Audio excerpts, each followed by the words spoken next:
Shalom Shalom, bienvenidas y bienvenidos a su página y canal Torah, Alimento para el Alma.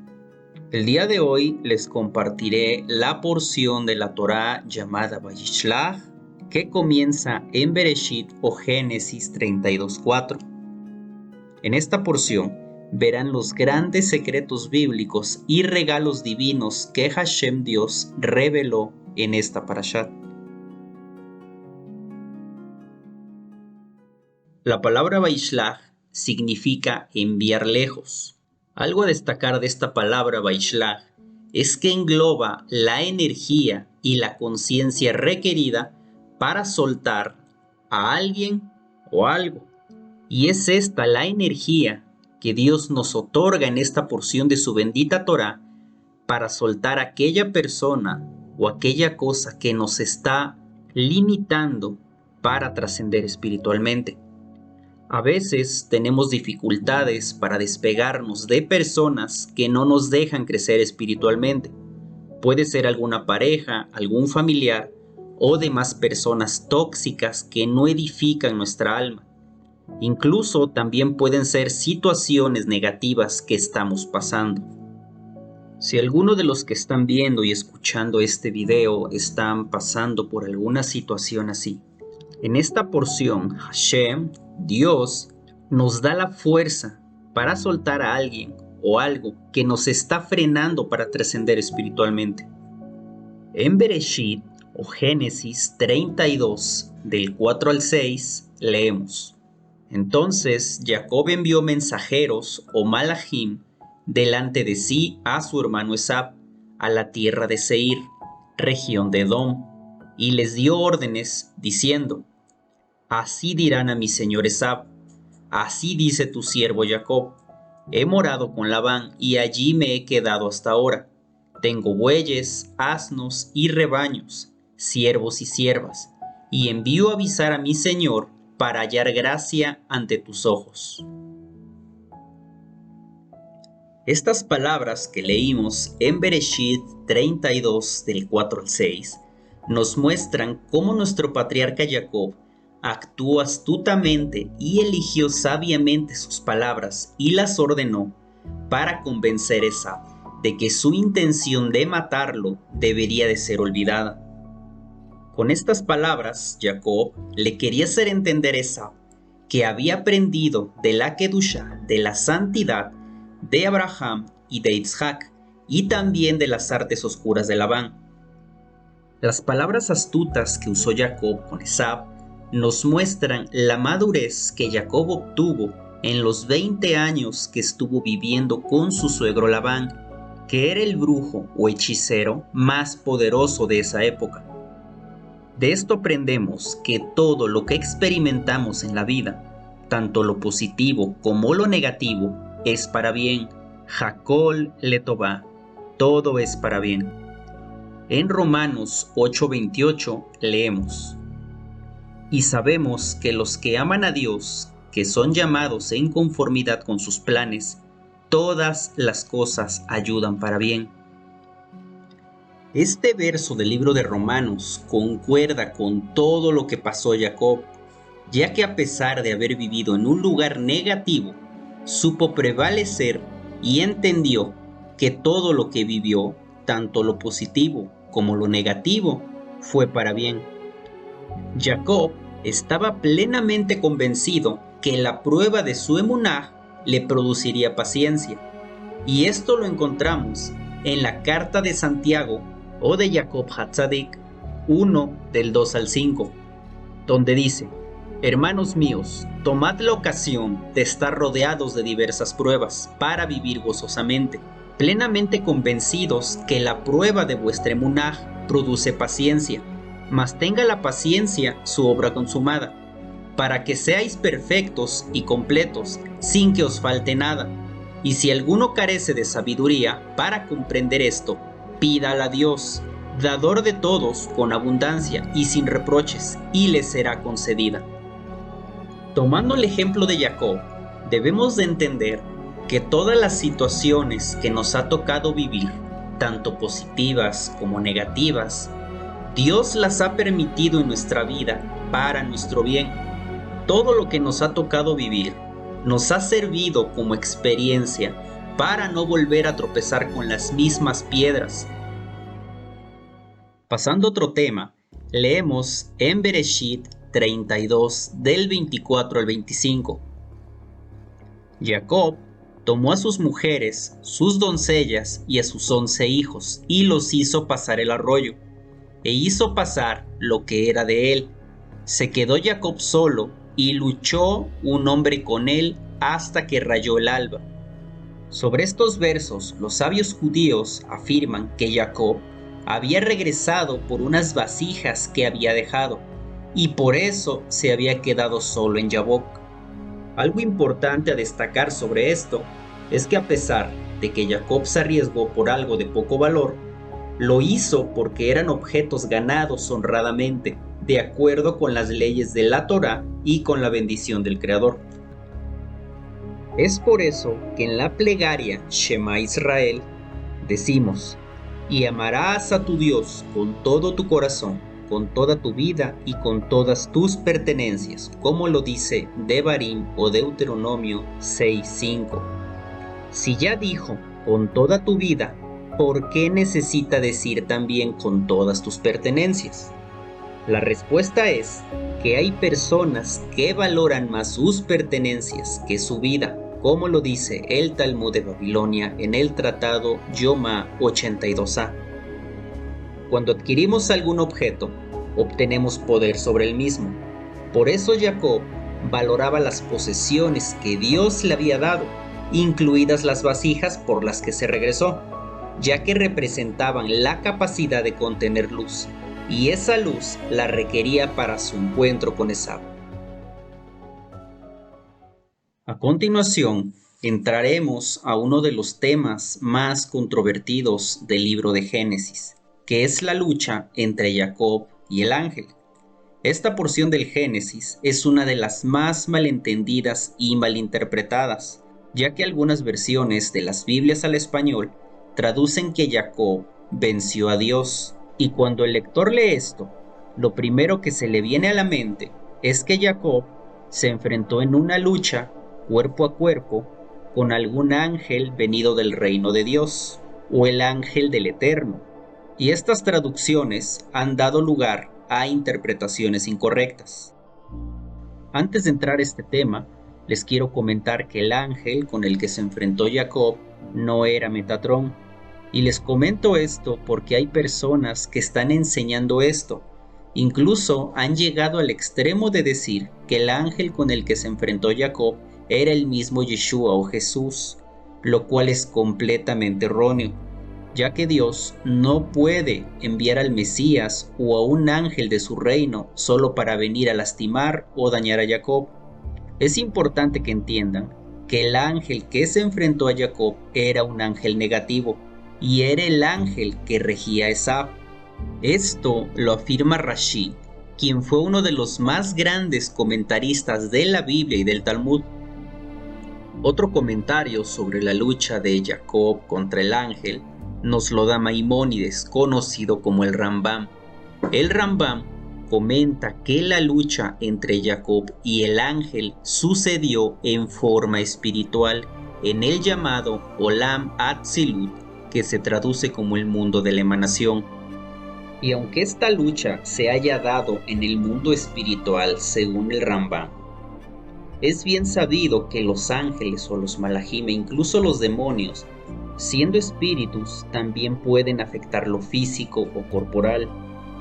Los sabios nos dicen que Esaú sentía que Jacob le había robado su primogenitura y que todavía la merecía.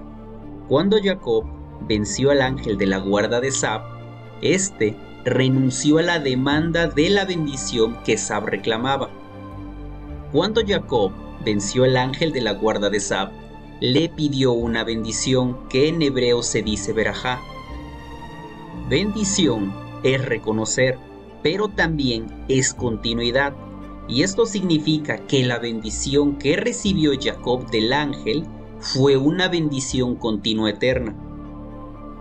Con la bendición del ángel de la guarda de Esaú, Jacob obtuvo el nombre Israel, y con este nombre pudo elevarse a niveles espirituales más elevados.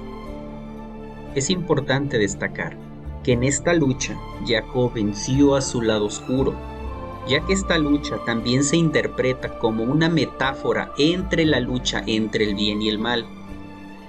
Otro comentario muy importante a destacar en este tema es que la palabra Israel no significa solamente un nombre, sino que Israel también representa un estado de conciencia elevado. Además, el nombre Israel incluye otros secretos que les mostraré a continuación. En los escritos del Rab Yitzhak Luria leemos lo siguiente: al llamar ahora a Jacob por el nombre de Israel, Dios le daba una insinuación de que todos los patriarcas y las matriarcas estarían incluidos en el nombre Israel. Las iniciales de Yitzhak, Jacob, Sara, Rivka, Rachel, Abraham y Lea, pues él era el pilar de todos ellos, ya que Jacob representaba la Sefirá Tiferet, que se encuentra en la columna central del árbol de la vida. Sabiendo todo esto, ahora entendemos que el nombre de Israel lo incluye todo verdaderamente. La letra Yod representa a nuestro bendito Mesías Yeshua, ya que su nombre en hebreo comienza por esta letra, al igual que Jacob e Yitzhak. La letra Shin representa a Sara, la Resh representa a Rachel y Rivka, la Aleph representa a Abraham y la Lamed representa a Lea. Además, el nombre de Israel representa a las 12 tribus de Israel. Como el ángel de la guarda de Sab no podía con Jacob, le golpeó en la cabeza del fémur, haciendo referencia a que se le dislocó la cabeza del fémur. Esto le provocó a Jacob un daño en su nervio ciático y por eso cojeaba. Algo interesante sobre esto es que el nervio ciático es conocido en el judaísmo como el 9 de Ab, que es la fecha más negativa en todo el calendario hebreo. De los 365 tendones y nervios de nuestro Mishkan o de nuestro cuerpo físico, Satán solo tiene control del nervio ciático, que hace referencia al 9 de Ab. Y es bien sabido que el 9 de Ab ha sido una de las fechas más negativas para el pueblo de Israel. Y ahora verán por qué. Para las personas que no estén familiarizadas con algo de historia o con el significado que tiene el mes de Ab, a continuación les mostraré el significado del mes de Ab y los acontecimientos negativos que ocurrieron un 9 de Ab. El mes de Ab es el quinto mes en el calendario hebreo y es conocido por los judíos como el ojo de la aguja, un tiempo de terribles angustias, el tiempo de la puerta estrecha y el mes de la maldición. Y aquí es donde surge una pregunta: ¿por qué en el judaísmo se asocia el mes de Ab con maldición? La respuesta la sabrán a continuación. En el mes de Ab fue cuando el Satán intimidó a Israel a rebelarse en incredulidad en vez de entrar a la tierra prometida, como lo nombra Números 13. Hashem, Dios, les prohibió entrar a la tierra prometida y condenó a las generaciones mayores de 20 años a vagar y a morir durante 40 años en el desierto, como lo dice Números 14.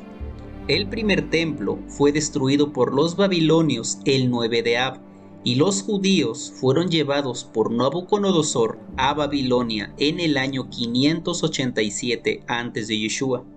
El segundo templo fue destruido también un 9 de Ab por los romanos en el año 70 después de Yeshua, lo que ocasionó la dispersión de los habitantes de Judea y parte del exilio judío de la Tierra Santa. Otro dato importante tiene que ver cuando los romanos deshicieron la revuelta de Bar Kokhba y destruyeron la ciudad de Betar, que era la última ciudad judía que quedaba en pie, matando a más de 100,000 judíos, el 8 de julio del año 132 después de Yeshua, que precisamente también era un 9 de Ab. Y finalmente destruyeron completamente la ciudad de Jerusalén un 9 de Ab, del año 135 después de Yeshua. Después, por orden del Papa Urbano II, empieza la primera cruzada y alrededor de 10.000 judíos son matados en Israel y los alrededores de Jerusalén el día 9 de Ab del año 1095 después de Yeshua. Más adelante, un 9 de Ab, los judíos fueron expulsados de Inglaterra o Gran Bretaña en el año 1290. También un 9 de Ab, los judíos fueron expulsados de Francia en el año 1306. Tiempo después, y también un 9 de Ab, los judíos fueron expulsados de España en el año 1492, como parte de la campaña de reconquista e inicio de la Inquisición española. Muchos años después, también un 9 de Ab, el comandante alemán de las SS Heinrich Himmler recibió formalmente la aprobación del partido nazi de la solución final el día 2 de agosto de 1941. Millones de judíos fueron capturados y muertos en un periodo de 4 años. Y por último, un 9 de Ab, comenzó la deportación masiva de judíos del gueto de Varsovia, en el camino a Treblinka, el 23 de julio de 1942. Como ustedes se pueden dar cuenta, el 9 de Ab ha sido la fecha más negativa para el pueblo judío, ya que en estas fechas han ocurrido grandes desgracias para el pueblo de Israel. Incluso hay comentaristas modernos que han afirmado que el tercer templo que se construirá en Jerusalén será destruido también un 9 de Ab. Más adelante se nos dice que Jacob dividió el campamento. Nuestro patriarca Jacob fue astuto al prevenirse y decidió dividir el campamento por si Esab decidía atacar. Esto nos enseña que aunque la prioridad es el aspecto espiritual, mientras estemos todavía en este plano que es Malhut, debemos tomar previsiones en el mundo material. Debemos de entender que no solo orando o rezando resolvemos las situaciones, también debemos accionar. La oración y la acción deben de estar unidas, no separadas. Aunque Jacob era consciente de sus muchos méritos, asumió humildemente que sus méritos eran insuficientes para merecer la protección de Dios.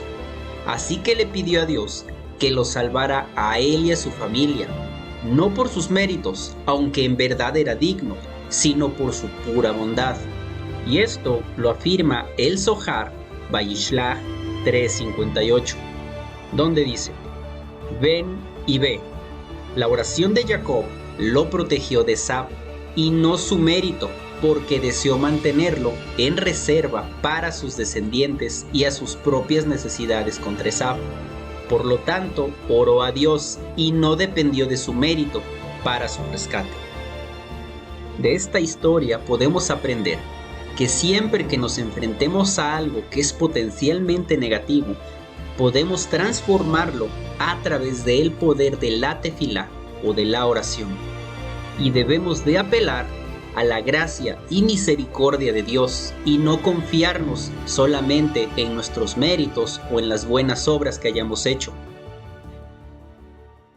Pasando a otro tema de esta porción, específicamente en Génesis 33:4, se nos dice que Esab corrió a Jacob y lo besó. Sobre este verso, Rabbi Shimon Bar Yochai nos dice que aunque Esab odiaba a Jacob, en el preciso momento que corrió a besarlo, en realidad lo amaba. Algo muy importante a destacar en el texto hebreo de Génesis 33:4 es una palabra hebrea llamada Vayishakehu, que se traduce como y él lo besó. Esta palabra aparece con puntos en cada una de sus letras, y los grandes sabios de Israel han enseñado que meditar en esta palabra Vayishakehu nos ayuda a someter el odio por amor incondicional. Y este es uno de los grandes regalos que Dios, que Hashem, plasmó en esta porción de la Torá para cada uno de nosotros. Por medio de esta palabra, Vayishakehu, Dios nos da el poder de transmutar cualquier situación negativa de odio por amor incondicional. En el caso de Jacob, nuestro patriarca activó la luz divina para su hermano Esab y de esta manera causó el amor que llenó Esab en aquel momento.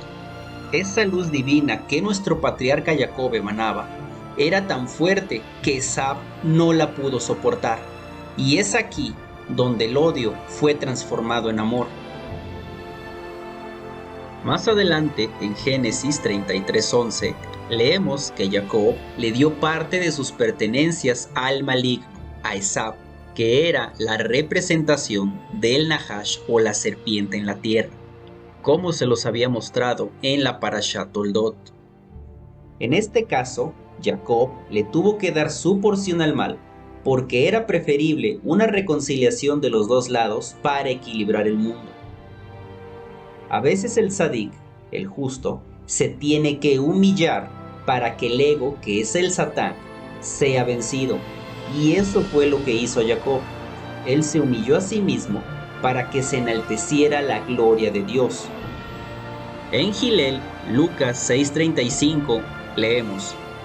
En Gilel, Lucas 6:35, Yeshua nos dice: pero vosotros amad a vuestros enemigos y haced el bien, y dad sin esperar que te sea devuelto, y vuestro premio será grande, y estaréis actuando como hijos del Altísimo, porque Él, Hashem, es bondadoso hacia los malvados e ingratos. Aunque el dinero y las cosas materiales nos cuesta obtenerlas, debemos de compartirlas y desprendernos de ellas. Debemos de entender que nada nos pertenece, nada es de nosotros. Todo lo que hay en este mundo es de Dios. Dios es el dueño del oro y la plata, como lo dice Ageo 2:8. Algo importante a destacar en este tema es que nunca podremos llegar a ser tzadikim y tzadikot, justos o justas, si no nos desprendemos de lo que tenemos para compartir con personas que lo necesitan, tal cual lo dijo Yeshua en Lucas 6:35. Otro verso donde Yeshua habla de darle su porción al Satán o al enemigo, la encontramos en Matityahu o Mateo 17 del 24 al 27, donde leemos: y sucedió que al llegar a Kefarnahum, se le acercaron a Kefa los cobradores de impuesto de las 2 dracmas, y le dijeron: ¿tu rabino no paga el impuesto de las 2 dracmas? Y él les dijo: por supuesto que sí. Y al llegar a la casa, se le anticipó Yeshua, y le dijo: ¿qué te parece, Shimón? Los reyes de la tierra, ¿de quién reciben los impuestos y los tributos? ¿De sus propios hijos o de los extranjeros? Y Kefa respondió: de los extranjeros.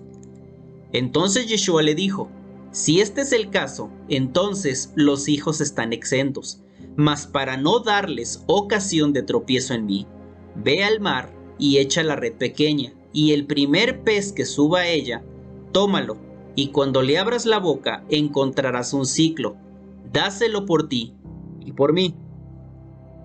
Otro verso donde Yeshua habla de darle la porción al Satán la encontramos en Mateo o Matityahu 22 del 17 al 21. En estos versos, algunos fariseos y herodianos le preguntaron a Yeshua: dinos, pues, ¿qué te parece? ¿Debe ser aceptado como legítimo dar tributo al César o no?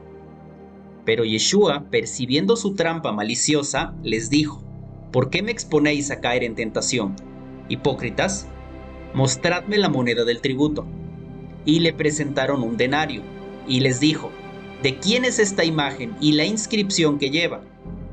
Le dijeron: del César. Entonces le respondió Yeshua: dad pues a Eloah, a Dios, lo que es de Eloah, y al César lo que es del César.